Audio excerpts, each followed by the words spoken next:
여러분들이 어디 사는지에 대해서 좀 물어봤어요. 물어봐서 여러분이 사는 지역에 맞게끔 오늘 강의를 좀 이제 그쪽에 좀 시간을 좀 써야 되겠다 그렇게 생각을 했어요. 그래서 이거 잘 보면은 이거는 이제 어떤 학자가 50년 주기로 이 지구의 문명을 주도하는 어떤 주요 동력, 주요 에너지, 주요 요인 그런 것들이 이렇게 바뀐다라고 예측한 도표예요. 그래서 지금 보면은 2005년이 정보 시대의 정점이었고 2005년이 근데 여러분 2010년에 좀 진짜 인공지능다운 인공지능이 출현을 한 해가 2010년이거든요. 그때 이제 인공지능이 인간의 두뇌를 모방하기 시작한 해가 2010년이고 그래서 저 도표를 보면은 50년 주기 설이니까 뭐 정확하게 맞지는 않겠지만은 2030년경에 뭐 수력 발전의 시대, 전기기관의 시대, 철도의 시대, 석유화학의 시대, 그 다음에 컴퓨터 정보의 시대가 끝나고 2030년경부터는 생물학의 시대로 넘어간다.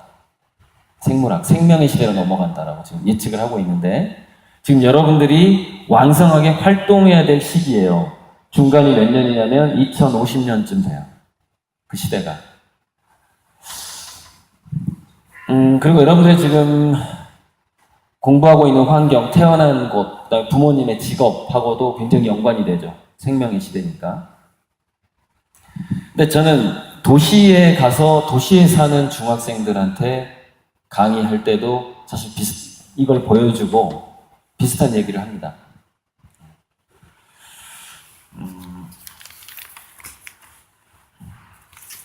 예를 들자면은 이 중에서 그래도 나는 뭐랄까 꼭 서울대를 가보고 싶다. 서울대를 합격해보고 싶다. 라고 했을 때 거기에 대한 방법도 제가 말씀드릴 수 있어요. 제가 전교꼴찌 서울대가다라는 책을 쓴 사람이거든요. 지금은 4차 산업혁명하고 인공지능에 대해서 강의를 많이 하지만 공부법 책도 많이 2권 정도 썼어요. 그런데 지금은 어떤 대학을 가느냐보다 또는 어떤 직장을 가느냐보다 더 중요한 게 내가 뭘 잘하느냐가 훨씬 중요해요. 지금 내가 무엇의 고수인가. 그런데 그게 이제 갈수록 대학하고 기업들도 꼭 그걸 물어봐요. 당신은 뭐의 달인입니까? 뭐의 고수입니까? 어떤 초능력을 갖고 있습니까? 이걸 요즘에 계속 물어봐요. 왜 그러냐면은, 자, 고수도 아니고, 달인도 아니고, 초능력도 없어. 예를 들어서. 그럼 무슨 얘기냐면, 인공지능 로봇을 그냥 사는 게 낫거든. 사람을 뽑는 것보다. 그러니까 그 세 가지를 꼭 물어본다고. 얼마만큼, 자, 그럼 고수와 달인과 초능력자의 그러면 차이는 뭐냐? 고수와 달인은 좀 비슷할 수 있는데, 고수는 뭔가 비밀을 발견한 거야. 어떤 분야에서. 그래서 짧은 시간에 남들이 저 사람이 어떻게 저 고수가 됐을까를 좀 헷갈려. 잘 모르겠어. 뭔가 비법이 있어. 그렇게 빨리 성장한 사람을 고수라고 할 수가 있고, 달인은 뭐냐? 최소 10년에서 30년 정도 뭔가에 대해서 연구를 했거나 아니면은 아주 오랫동안 그것만 이렇게 관심을 갖고 한 거야. 그게 달인이죠. 고수와 달인의 차이죠. 초능력자는 뭐냐? 초능력자는 고수도 아니고 달인도 아니에요. 사실 고수나 달인보다 한 단계 위인데 초인이라고 불렀잖아요. 초인. 그러니까 초인, 고수, 달인의 시대가 온다 이렇게 생각을 해요. 인공지능 시대는. 초인, 고수, 달인의 시대가 오는데 생물학의 시대, 생명의 시대가 동시에 오고 있는 거죠. 그럼 초인은 뭐냐? 초인은 이런 거죠. 자기가 뭐 미래에 예지력이 있다거나 배운 것도 없는데 생각이 난다거나 뭐 그런 정도. 그런데 이걸 알 필요가 있어요. 무슨 얘기냐? 초인과 달인과 고수 이 세 부류는 같이 묻어가는 경향이 있어. 그러니까 초능력을 발휘하게 되는 것이 고수나 달인들이 아무래도 발휘할 확률이 높다 이거지. 거기까지 가기가. 근데 그냥 고수나 달인이 되지 않고 초능력을 발휘하는 사람의 특성은 태어나면서부터 이상한 애야. 태어나면서부터 걔는 보통 사람하고 틀려. 근데 여러분들이 태어나면서부터 이 초능력자다 이런 얘기 아직 안 들어봤지? 그러면은 셋 중에 하나가 되려면 초인이냐, 그러니까 인공지능 로봇 때문에 그래. 초인이냐, 달인이냐, 고수냐. 셋 중에 하나가 되려면은 일단은 여러분들이 타고난 초능력자가 아니기 때문에 일단 고수가 되든지 달인이 돼야 되는 거지. 그런데 그러면은 무엇의 고수가 될까? 그러니까 지금 예를 들어서 여러분들이 학교에서 국어, 영어, 사회, 과학 이런 거 학과목을 배우는데 이렇게 뭔가를 골고루 배우다 보면은 고수나 달인이 되기가 되게 힘들어. 고수와 달인은 어떤 한 분야나 어떤 한 활동을 오랫동안 그것을 사랑하고 몰입해야지 되기 때문에 그래서 이런 방법이 있지. 예를 들어서 그래도 나는 국영수사과 공부하는 게 너무 좋다 학교에서. 그럼 열심히 해야지. 열심히 해서 일단 대학 간 다음에 고수나 달인이 돼야 되겠다라고 계획을 세우면 되는 거고. 근데 지금 국영수사과 학교에서 공부하는 게 좀 적성에 안 맞는 것 같아. 그러면 일찍 시작해야 돼. 일찍 고수와 달인이 되도록 시작을 해야 된다고. 자, 그런데 예를 들어서 여러분이 살고 있는 지역과 관련된 어떤 달인의 예를 한번 들어볼게. 예를 들자면 이거야. 여러분 집에서 기르는 화초나 나무를 방학 때마다 가지고 전원주택 단지라든가, 전원주택 단지는 묘목을 많이 사거든. 묘목을. 전원주택 단지라든가 아니면 도시, 아파트는 화분용 화초를 많이 사고. 내가 우리나라 대한민국 전국 내가 차를 끌고 갈 수 있는 모든 아파트 단지에서 화초나 묘목을 팔아보겠다라고 생각하는 거야. 방학 때마다. 그랬더니 어느 지역에 가면 어떤 화초가 많이 팔리고 어느 지역에 가면은 어떤 묘목이 많이 팔리더라. 이런 것들을 체험해보는 거, 이렇게 장사해보는 거. 그런데 이거를 1, 2년 하면 달인이 안 되는데 10년 이상 하면 달인이 돼버려. 매번 방학 때마다. 한번 그런 거를 직접 판매를 해보는 거지. 아니면은 화초나 묘목을 이렇게 접붙인다거나 아니면 뭔가 환경을 다르게 해준다거나 수분, 다른 나무하고 이렇게 좀 멀리 떨어져 있는 것들하고 이렇게 수분을 시킨다거나 하면서 바꾸는 방법이 있거든. 식물을 그렇게 뭔가 화초나 묘목을 더 특이하게 만드는 활동을 그냥 해보는 거야. 근데 학교 공부를 그만두고 하라는 얘기가 아니라 거기에 대해서 매일매일 조금씩 해보는 거지. 그러면 이제 그런 어떤 화초나 묘목 그리고 그것을 사람들이 좋아하는 선호도 이런 거에 있어서 달인이 될 수가 있겠지. 최소한 10년 후에. 근데 지금 이제 앞으로 정보의 시대가 끝나고 생물학의 시대가 오고 있는데 나는 여러분들한테 특별하게 지금 농촌 지역에 사는 중학생들한테 특별하게 이 분야에서 고수나 달인이 됐으면 좋겠다라고 생각하는 분야가 한 군데가 있어요. 그게 뭐냐면은 기후변화에 관련된 거야. 이것을 이제 그 업계에서는 기후변화로 돈을 버는 그런 업계에서는 기상산업이라고 불러. 기상산업. 기상이변이라 지금 비가 와서 난리잖아. 청주. 기상이변을 미리 예측한다거나 해서 그 재해를 미연에 방지한다거나 이런 모든 것들이 기상산업이고, 기상 예보하는 것도 기상산업인데, 전 여러분들 중에 한두 명은 고등학교에 가기 전에, 예를 들어서 중학교 학과목에서는 지구과학이라는 과목이 있긴 하지만, 그러니까 자연, 지금 뭐라고 부르는지 모르겠네. 자연이나 생물이라고 부르겠지. 그런데 수준이 되게 낮단 말이야. 낮아. 그런데 기후변화라든가 기상이변이라든가 이런 쪽, 그 다음에 기후에 따른 기후변화를 공부하다 보면 기후에 따른 식물의 분포도, 그러니까 지금은 여러분 사과가 제일 잘 되는 데가 예전에 대구였는데 지금은 강원도 고성이랍니다. 강원도 고성에서 길러야지 사과가 가장 맛있다는 거예요. 그렇게 기후의 변화에 따라서 어떤 식물이 어떤 지역에서 점차 사라져가는가, 사라져가고 어떤 새로운 품종을 우리 여기 남원에다가 심어야 되는가, 이런 부분들. 여기에 고수나 달인이 됐으면 좋겠다라고 생각하는 거예요, 저는. 지금 현재 중학생 때부터. 그러면은 그거를 뭐 가르쳐주는 선생님이 학교에는 없을 거고, 관련된 유튜브 영상을 본다든지 아니면은 독서를 해야 되는 거지, 독서. 아니면은 그런 걸 연구하는 데를 방문해서 사람들을 인터뷰한다든지, 그것을 학교 신문에다가 실는다든지, 이런 식으로 그런 사람들을 직접 만나본다든지, 그쪽에 연구하는 사람들을. 그래서 기후변화와 기상산업 쪽에 아주 높은 수준으로 가라는 얘기가 아니라 틈틈이 중학교 때부터 거기에 관심을 갖고 있게 되면은 아무튼 여러 가지로 좋다.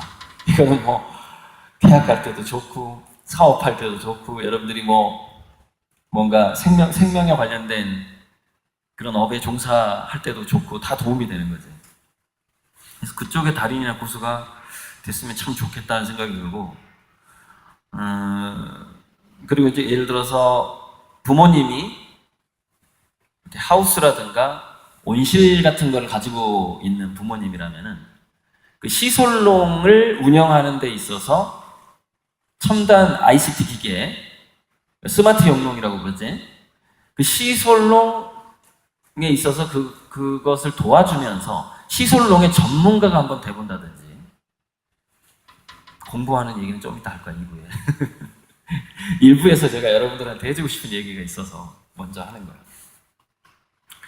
아니면 또 이런 게 있거든. 뭐냐면은 앞으로 약 30년 정도는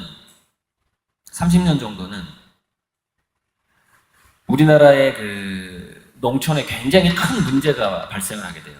어떤 문제가 발생하냐면, 농사를 짓는 사람들이 나이가 너무 많이 들어버리는 거예요. 그러니까 농사 짓는 사람들 나이는 드는데 그러니까 지금 개발되고 있는 로봇들 중에서는 농사일을 돕는 로봇들이 개발이 되고 있는데, 농사일을 돕는 인공지능 로봇은 그것을 우리나라 시골에서 그 로봇을 살 정도로 그 로봇 가격이 떨어지려면 내가 봤을 때는 한 20년 걸릴 것 같아, 20년. 그러니까 80 먹은 노인 농부가 명령만 내리면은 자기가 그동안 농사일을 경험했던 대로 로봇이 다 알아서 농사를 지어주는 때가 오긴 오는데 20년 걸릴 것 같다는 얘기지. 그럼 20년 동안 굉장히 그 중간에 그 농촌에 사는 사람도 힘들어지지. 막 무릎 아프고 다리 아프고. 그 20년의 공백을 어떤 식으로 젊은 사람들이 그거를 해결을 해줄 것이냐의 문제. 그러니까 예를 들어서 완벽하게 인공지능 로봇이 개발되지 않았지만 어떤 반자동화, 그런 어떤 농업에 관련된 발명품이라든가 특허를 낸다거나 뭐 그런 부분도 한번 생각을 해봐야 되는데, 그런 아이디어는 젊은 사람들이 직접 그 활동에 참가하지 않는 한 생각이 나지가 않아. 모든 아이디어는 현장에서 나오기 때문이야. 그래서 그 우리나라 농촌이 맞이하게 된 그 20년의 위기 상황, 그것도 한번 생각해 볼 필요가 있다는 거지. 그래서 이제 그거를 농기구 전문가라고나 할까? 뭐 그런 것들. 그런 것도 좀 생각을 해봐야 되고. 이쯤에서 지금 두 가지 얘기를 더 좀 해야 되는데, 자, 인공지능 얘기를 먼저 한 다음에 그 다음에 공부의 본질에 대해서 얘기를 하는 게 좀 나을 것 같아요. 왜 그러냐면은 내가 지금 계속해서 농촌하고 관련된 얘기를 하기 때문에 여러분들 이런 오해를 할 수가 있어요. 뭐야 이거 시골 중학교에서 왔다고 지금 당신 이런 얘기만 하는 거야? 이런 오해를 할 수가 있기 때문에 그래서 그 오해를 하지 않게 하기 위해서 두 가지 얘기를 내가 더 전달을 해야 돼요. 그게 뭐냐면 첫째 인공지능 얘기를 해보자고. 자 여러분 잘 생각해봐. 과학하고 수학이 처음에 발달을 할 때 사람들이 자연에서 힌트를 많이 얻었거든요. 자연 현상에서 돌멩이 같은 거, 나무는 왜 저렇게 위로 자라고, 그다음에 어떤 돌은 왜 전기가 통하고 어떤 돌은 전기가 안 통하고, 어떤 거는 반도체고, 그런 어떤 자연에서 힌트를 얻어서 수학이나 과학이 발달을 했단 말이야. 그런데 수학이나 과학이 발달을 해서 결국에는 거기에서 어떤 기계 같은 거를 발명하게 됐고, 뭔가 이렇게 활동을 하다 보니까 학생 자는 건 괜찮아요? 얘기는 좀 조심해 주시고. 자, 그래서 이렇게 막 발달하다 보니까 반도체도 나오고 컴퓨터도 나오고 저렇게 정보의 시대를 열었다고. 정보의 시대를 열었는데, 그럼 잘 생각을 해봐. 사람들이 뭘로부터 배웠냐면은 자연에서 배웠잖아. 식물, 광물, 동물. 자연이 가지고 있는 어떤 속성으로부터 인간이 뭔가 지식을 배워서 컴퓨터를 만들어서 인공지능을 만들었지. 그러면은 자연에가 뭔가 어떤 심오한 원리가 이미 들어가 있었다는 얘기거든. 뭔가 법칙이. 그러니까 그 법칙으로부터 인간이 배워서 결국 컴퓨터와 인공지능까지 만들 수 있었던 거예요. 그런데 이런 게 있어. 여러분 바이러스가 몸에 들어가면은 그 동물, 그걸 숙주라고 그러는데 그 동물의 생각과 행동을 바꿔버리거든. 그래서 쥐한테 바이러스가 들어가면 쥐가 고양이를 무서워하지 않게 돼. 그래서 빨리 나 잡아먹어라 막 이게 깡패 같은 쥐가 되거든. 그래서 바이러스 걸린 쥐는 빨리 쥐한테 잡아먹히는데 그 쥐가 잡아먹히는 이유가 뭐냐? 이 바이러스가 고양이 몸속에 들어가서 번식을 해. 그래가지고 고양이 똥을 통해서 나와. 그게 목적이기 때문에 겁없는 쥐를 만들어버리는 거야, 바이러스가. 그러니까 이 바이러스는 뭐냐면은 광물질하고 생명체 중간 단계야. 완벽하게 광물질이라기보다는 아무튼 광물과 식물과 동물의 어떤 중간 단계 정도 되는데, 바이러스는. 그 바이러스가 쥐의 행동을 바꾸는 것처럼 어쩌면은 우리 지구의 광물 속에 있는 어떤 것들, 또 식물 속에 있는 어떤 것들이 이 지구가 우리 인간을 지금까지 계속 행동을 바꿔왔을 수도 있거든. 이건 그냥 가정이야, 가정. 바꿔와서 결국에 뭐를 만들게 했느냐? 결국에 인공지능을 만들게 해버린 거야. 인공지능. 근데 이 인공지능이라는 것을 한번 딱 출현을 하게 되면은 더 이상 인간이 막기가 힘들어. 근데 거기에 관한 영화 많이 나오잖아. 인공지능이 이제 인간을 능가하기 시작하니까 그게 두려워서 인간이 인공지능의 그 전기 플러그를 뽑으려고 하니까 못 뽑게 하는 거야. 전기 플러그를 뽑았더니 어떻게 하는 줄 알아? 태양에서부터 전기 에너지를 얻어버려. 매트릭스라는 영화는 뭐냐면, 그래서 태양에서 전기를 얻는구나. 그러고 하늘을 시커멓게 그냥 이렇게 폭탄을 터뜨려가지고 먹구름을 만들었더니 사람한테 전기를 얻어. 사람을 배터리로 만들어, 배터리. 건전지로. 이게 매트리스 영화의 그 배경 스토리거든. 그러니까 인공지능이 한번 영리하게 출현을 하면 그 다음에는 이제 그런 영화들이 해주는 얘기가 뭐냐. 인간이 인공지능을 막을 수가 없다. 근데 이걸 생각해봐. 인공지능은 왜 그렇게 영리할까? 인공지능이 영리한 이유는 인간이 잘 만들었기 때문일까? 인간이 정교하게 우리 인간의 뇌를 모방해가지고 만들었기 때문에 인공지능이 영리한 걸까? 아니면 원래 물질이라는 것이 영리한 것일까? 이거거든. 근데 원래 물질은 굉장히 영리해. 즉, 왜 탄소는 탄소로 있고 왜 나무는 나무고 왜 금속은 금속이냐 이거야. 전자들이 금속의 성분을 유지하기 위해서 계속 활동을 해. 나무는 그 나무의 성분을 유지하기 위해서 분자들이 전자들을 그걸 공유전자라고 하는데 전자들을 서로 공유하면서 분자가 막 만들어지고 막 이래. 무슨 얘기냐면은 기본적으로 우리가 만질 수 있는, 볼 수 있는 모든 물질들은 기본적으로 영리해. 그런데 문제는 뭐냐? 그 영리한 것들이, 물질의 영리한 것들이 제대로 조립되지 않았을 뿐이야.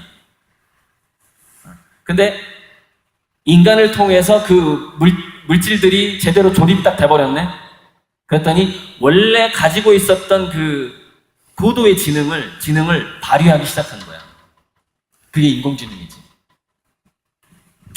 그래서 이 상황에서는, 지금 오늘날의 상황에서는 인공지능이 이제 뭐 인간의 언어도 불편해가지고 자기들끼리 언어를 새로 만들어가지고 인공지능끼리는 자기들만의 언어를 쓰고 지금 이런 상황에 왔거든.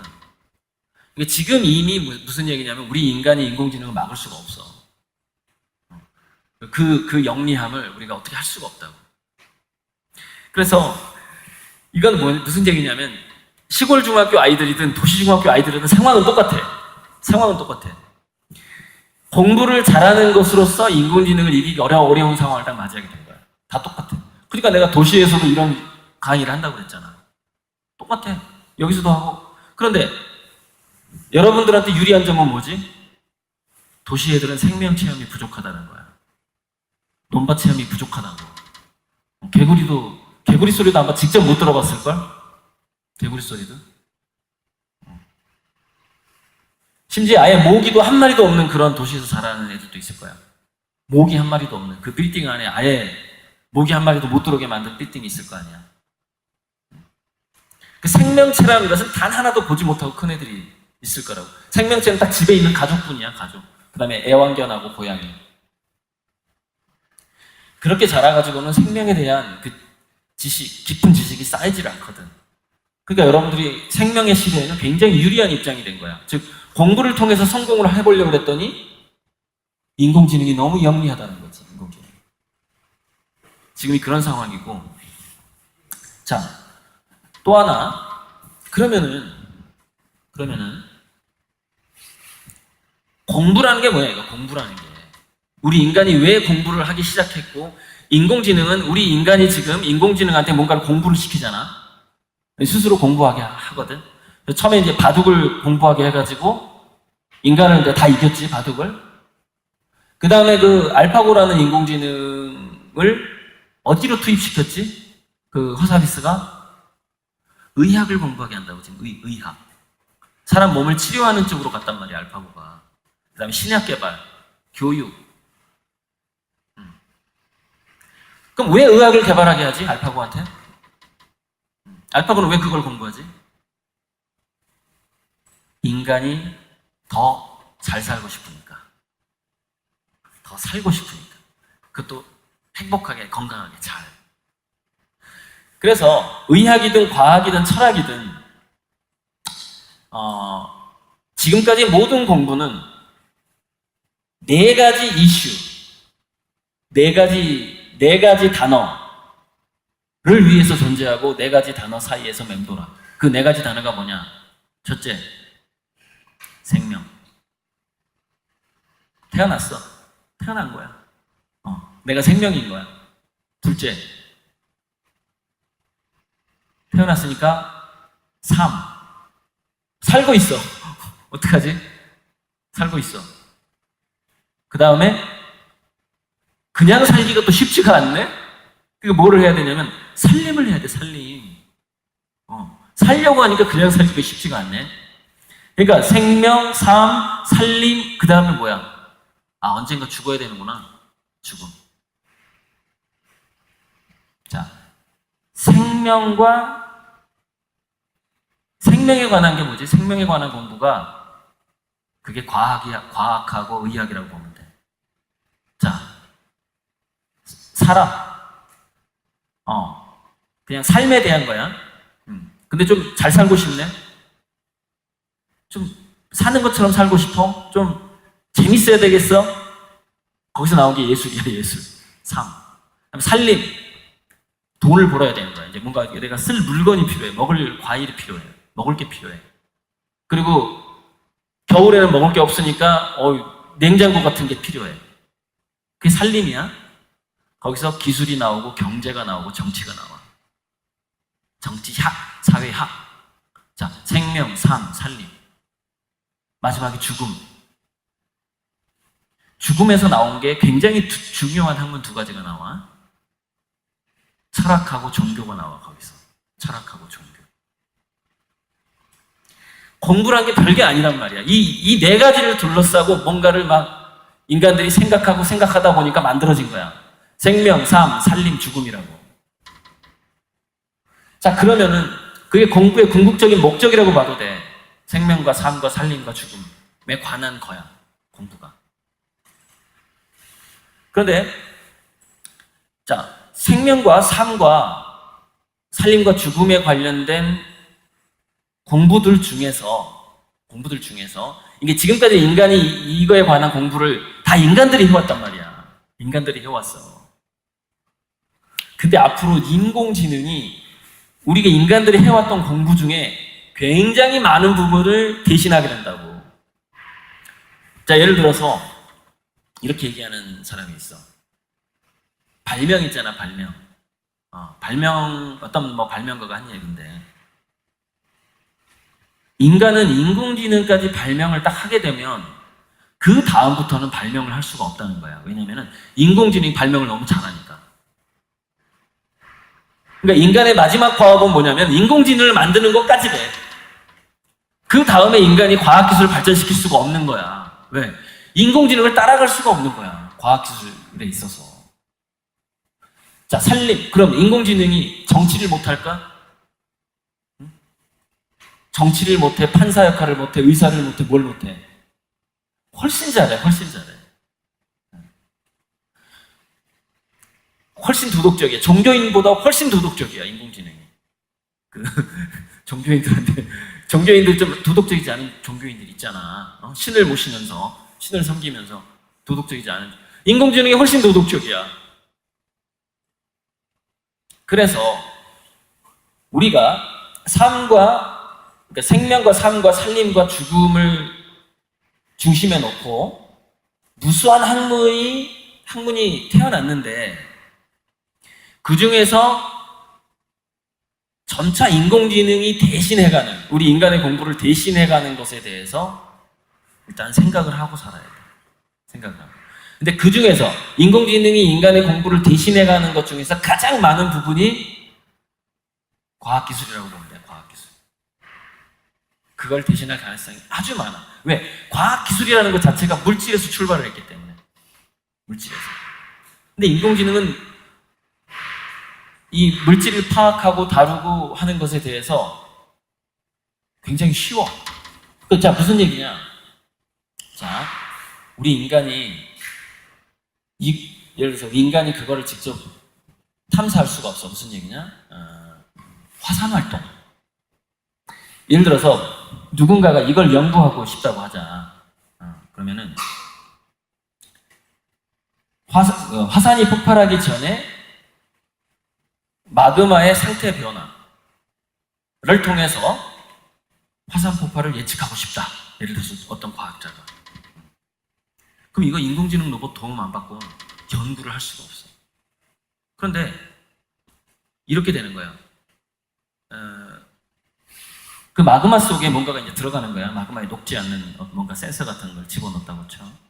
근데 예전에는 그 센서가, 인공지능이 나오기 전에는 그 센서가 측정한 어떤 이야기나 어떤 내용들을 인간이 모았거든. 모아서 이렇게 공부를 해서 논문을 써서 박사학위를 받고 교수되고 그랬거든. 근데 이 센서가 점점 많아지는 데다가 괜히 정교해지고 많아지는 거야, 센서가. 그리고 속에 딱 들어갔어. 들어갔는데 인간의 예측보다 화산 속에 있는 그 정보들을 엄청나게 이 센서가 파악을 하는 거야. 그럼 예전에 우리 인간들은 그 센서가 파악하는 모든 것 중에서 자기 역량에 맞는 정도만 공부를 할 수가 있었는데, 인공지능은 그 모든 센서들이 파악하는 모든 것을 공부할 수 있게 되는 거야. 그게 무슨 얘기냐면 화산 활동 같은 거, 인간이 직접 하기 힘든 거에서 인공지능이 훨씬 더 박사가 되는 거지. 근데 그것뿐만이 아니야. 그것뿐만이 아니고, 그래서 우리가 암이라든가 암에 걸리는다든가 심장병에 걸려서 사람들이 많이 죽는데, 그걸 연구하려면은 모세혈관 속에 들어가가지고 아주 작은 혈관 내에서 그 혈관의 그 세포벽이 어떻게 망가지는가를 연구를 해야 되거든. 근데 문제는 뭐냐? 이게 현미경으로 봐도 잘 안 보이는 거야. 인간의 눈으로 공부하기 굉장히 힘든 상황인 거지. 현미경으로 봐도 안 보이니까. 그런데 이거를 우리가 예를 들어서 뭘 마신다거나 했을 때, 그 어떤 센서를, 나노 센서를 마시게 되면은 이게 신체를 돌아다니면서 모든 걸 연구를 해버리네? 근데 너무 많이 연구를 해버리니까 그 센서가 인간이 그 모든 정보를 공부하기가 힘들어. 너무 양이 많아. 근데 인공지능은 그걸 다 연구해버리는 거야. 이런 상황이지. 그러니까 과학기술 쪽에 있어서, 발명이라든가 이런 쪽에 있어서 일정 기간은 우리 인간이랑 로봇이, 인공지능이 협력을 하겠지만, 협력하는 것도 내 생각에는 한 30년 남았다. 30년. 그러니까 인공지능과 인간이 협력하는 게 한 30년 정도고, 그 다음부터는 인공지능과 협력하는 인간도 굉장히 숫자가 줄어들 것 같고, 인공지능 스스로 이 지구를 아름다운 행성으로 만드는 데 있어서 거의 모든 걸 하게 될 것 같아. 자, 어쨌건 좋아. 그건 30년 후라고 난 예측을 하고 있는데, 자, 그러면 자, 공부라는 것이 생명과 삶과 살림과 죽음, 이 네 가지 키워드 주변에서 이루어진다고 그랬어요. 여기서 그러면 이제 인공지능이 점점점 인간이 공부하는 능력을 더 능가하고 인간이 공부해왔던 것들을 대신하고 하는데,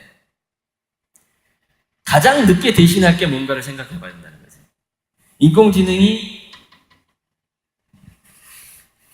사실 인공지능이 가장 늦게 공부할 분야는 뭐하고 같냐면, 가장 그러니까 가장 좀 물질하고 관계가 없고, 첫째, 몇 가지 특성이 있어. 인공지능이 가장 늦게 접근하는 영역은 몇 가지 특성이 있어. 비물질적이야. 물질이 없는 거. 그 다음에 비정형적이라고 하는 건데, 이게 뭔가 정해지지 않았어. 늘 변해, 뭔가가. 그리고 또 뭐냐면은, 인간의 감정하고 연결이 돼 있어. 인간의 감정. 그리고 또 굉장히 중요한 게 뭐냐? 돈이 안 돼. 그러니까 돈이 안 돼. 그러니까 하나를 뭔가를 딱 개발했을 때 여기저기 많은 곳에 적용을 해서 돈이 될 수 있어야 되는데, 그래야지 돈이 돼야지 인공지능 로봇을 만든 회사가 거기에 딱 투입시키면 얘가 막 돈을 많이 벌어줄 거 아니야, 인공지능 로봇이. 그러니까 돈이 많이 되는 데는 인공지능 로봇이 굉장히 빨리 가. 그래서 병원하고 학교로 빨리 들어오는 거야, 인공지능 로봇이. 인공지능 로봇이 학교로 들어오게 되면 교육비를 받을 수 있잖아. 인공지능 로봇이 병원에 들어가면 치료비를 받을 수가 있지. 돈이 많이 되는 데야.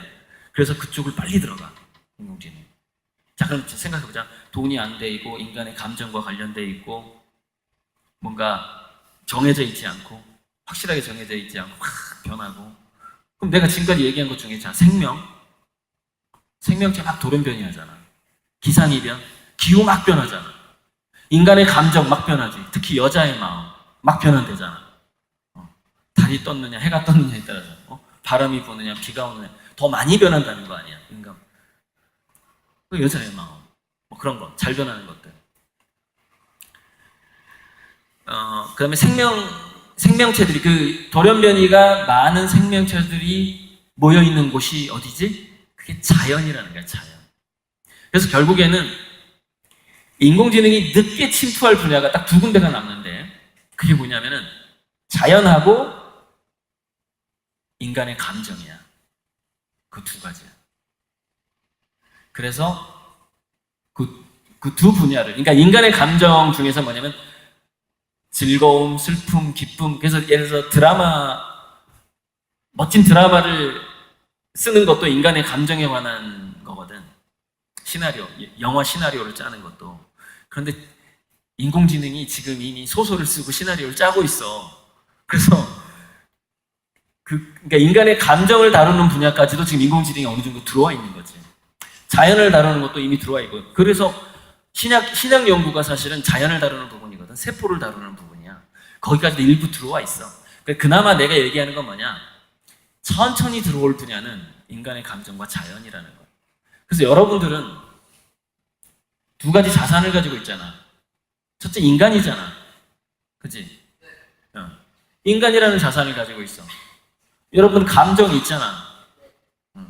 그래서 서로 친구들에 대해서 알아가는 방식, 이런 것들이 인간의 감정에 대해서 연구하는 거고, 또 관련된 책을 보는 것도 중요하고. 그 다음에 자연. 여러분들 자연 속에서 살고 있잖아.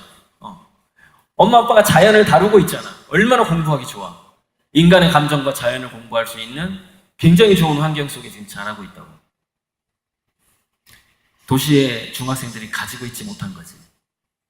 그래서 거기에 대해서 달인이 돼야 된단 말이야. 자연에 대해서 달인이 되는 게 좀 더 유리해. 내가 봤을 때는. 그게 왜 그러냐면 이런 게 있어. 그러니까 모든 분야가 좀 사람이 태어나면서 DNA나 어떤 성향, 기질을 가지고 있는데 이런 게 있어. 인간 친화 지능이라는 게 있고 자연 친화 지능이라는 게 있거든. 그래서 인간 친화 지능과 자연 친화 지능이 타고난 애들이 있거든. 타고난 애들이 있어. 근데 그럼 내가 왜 그 인간 친화 지능, 인간에 대한 감정보다는 자연에 대한 달인이 되는 게 더 유리하다고 지금 주장을 하느냐면, 자, 이렇게 생각해봐. 인간 친화 지능을 가지고 있고, 인간의 감정에 대해서 어떤 고수가 딱 출연을 했어. 근데 문제는 뭐냐? 인간은 커뮤니케이션을 너무 잘하는 거야. 지금 우리 휴대폰이 있고 막 단체 카톡을 하잖아. 그래서 무슨 얘기냐면은 인간의 감정에 있어서는 몇몇 고수가 대다수의 사람을 상대할 수가 있어. 이게 약점이야. 인간을 공부하는 데 있어서. 즉, 나보다 고수가 굉장히 이미 있을 가능성이 많아. 이미 그렇게 타고난 놈이 있어. 그런데 자연은 조금 다르다. 예를 들어서 맛있는 참외나 맛있는 수박을 기르는 고수가 됐을 때는 그 수박은 휴대폰이 없잖아. 수박끼리. 참외끼리 휴대폰이 없잖아. 그리고 한 사람이 수박 100개를 먹을 수가 없거든. 1인당 수박 4분의 1통씩 이렇게 먹어야 되고, 그 다음에 여름이 오면은 전 국민이 그걸 4분의 1통씩 먹어야 된단 말이야. 그런데 여러분들이 예를 들어서 수박의 달인이 됐는데 기가 막힌 수박을 만약에 발견을 한 거야. 뭔가 그야말로 뭐 씨도 없는 데다가 그냥 뭐 이렇게 상상력을 동원해서 씨를 씹었더니 초콜릿 맛이 나는 거야. 수박 씨에서 난리 나는 거지. 수박을 먹는데 씨를 딱 씹었는데 아주 묘한 맛이 나. 씨에서. 우리가 수박 씨는 안 먹잖아. 근데 수박을 먹는데 씨도 먹게 하는, 씨까지 맛있게 먹게 하는 수박을 만약에 만들었어. 바쁘다, 그때부터. 전국에 팔아야 돼. 막 세계 수출하고 일본 팔아야 되고 막 엄청 바쁜 거야. 그 자연의 달인이라면 그런 게 되거든. 근데 인간의 달인이 되면은 인간끼리 소통이 너무나 미디어가 발달돼 있기 때문에 몇 사람이 그냥 다 차지해버리는 거야. 그러나 수박은 생각해봐. 지금 시골에 가면 협동조합이라는 게 있지. 왜 있어? 혼자서 농사짓기가 힘들거든. 일본에 어떻게 자기가 혼자 농사지어서 일본에 다 수출을 하냐고. 인구가 1억 명이 넘는데. 불가능하단 말이야. 그래서 자연의 달인이 더 유리한 거야. 인간의 달인보다. 그래서 내가 공부의 본질을 얘기했고, 인공지능이 인간 대신 공부하고 있는 영역들을 얘기했고, 그래서 우리 인간은 생물학의 시대가 다가오는 이 시대에 무엇의 달인이 됐을 때 더 유리한가를 얘기를 했어. 자, 농기구의 달인에 대해서 한마디만 더 하고 일부를 좀 끝내자. 농기구, 그러니까 농사를 보조해주는 기구가 앞으로 20년간 우리나라에는 굉장히 필요한 상황이 와. 아까 처음에 얘기했듯이 고령화가 지속되고 젊은 사람들이 시골에 오는 건 한계가 있고, 그다음에 땅은 넓고, 또 하나의 변수가 뭐냐면은 기상이변 때문에 이번에 비가 많이 와가지고 농작물 망친 거 봤죠, 뉴스에서. 기상이변 때문에 굉장히 많은 농지에서 특히 노지 같은 경우에, 들판 같은 경우에는 그 곡물이나 과일을 가을에 수확할 확률이 떨어져 버려요. 즉 여름에 다 망가져 버리는 거야. 그러니까 봄에 갑자기 북극에 있는 그 차가운 바람이 와서 봄에 새싹이 다 얼어 죽어버리든지, 여름에 갑자기 기습폭우가 와가지고 다 썩어버리든지, 이런 확률이 계속 올라간단 말이야, 앞으로. 그래서 우리나라의 곡물가, 과일 가격, 양파, 파, 이런 거 다, 김장할 때 들어가는 재료들 전부 가격이 올라가게 돼 있어. 기상이변 때문에, 기후변화 때문에. 그리고 그거를 기를 수 있는 땅이 점점점 이제 줄어드네. 그게 무슨 얘기냐면, 우리 인간은, 그러니까 한국인은 전통적으로 한국인의 입맛이라는 게 있단 말이야. 된장이 필요하고, 고추장이 필요하고, 젓갈이 필요하고, 김치가 필요하고, 그런 게 있어. 치즈라든가 햄버거에 맛들이면 어떻게 돼? 병 걸려. 일찍 병 걸려. 췌장암으로 가는 거야. 그래서 우리 한국인의 입맛에도 맞고 몸에 좋은 음식을 먹어야 되는데, 이게 기후변화가 오다 보니까 한국인의 입맛에 맞는 음식을 만들 수 있는 땅이 점점 줄어드는 거야. 그치? 가격이 올라가겠니? 안 올라가겠니? 이거 빨리 통일해야 돼. 북한으로 올라가서 농사를 지어야 되니까, 상황이. 통일에 대해서도 관심을 가져야 된다고. 그게 이제 우리 한국의 희망이지. 자, 여기까지 1부 하고 한 5분 정도 이렇게 편하게 화장실도 갔다 오고 2부를 합시다. 네.